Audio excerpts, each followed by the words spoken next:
if you are working in an area of your design where entities overlap and things get crowded, you might like to take advantage of GCAD Plus's ability to filter the selection set on the fly. And to demonstrate, because it's a little easier to see, I'm going to change my background colour to black. And let's imagine that I'm trying to move all dimensions onto a layer called dimension. And it's a little crowded. I'm finding it difficult to work in this area here. So I set up a crossing window, and that grabs quite a number of entities, but it should get the dimension.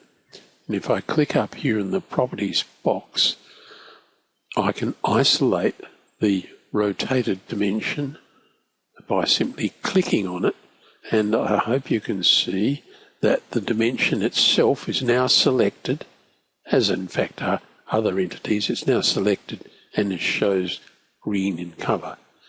So it's now selected, and we can pick the layer that it's on. It's currently on layer base, and I'll move it to layer dimension, which I've turned off, and so it disappears. The dimension is, without picking and trying to sort things out. That's a very quick and easy way. To further demonstrate, here I've put an X line or construction line, a polyline and a circle. And if I do a crossing window, I should get 3 entities in the box. And I can isolate, say, the polyline. And, I hesitate because I've isolated the X line. Let me do that again, or construction line. Same selection set, just be a little careful here in the drop. I need to pick polyline. And there's the polyline selected. And now I've got access to all of the properties of that polyline. So I can say, well, let's fill it. Let's give it a transparency of, say, 50, so we get a pale colour, and unselect. And why didn't I get a pale colour? The reason being that I did get a pale colour, but it was pale grey. If I had picked some sort of colour there, and we'll go back to a background colour of white, so that you can see it. See, now I've got a very pale colour.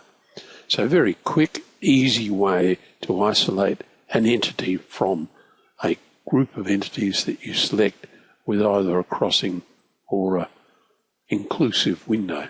In this case, I've got all 3, again, irrespective of the window type. Well, the obvious question is, can you work on more than one entity? And what I've done here is put 2 dimensions, 2 linear dimensions. There's one, and here's the other. Remember, if you select a dimension, you can just drag and position that indicator, that length indicator, easily.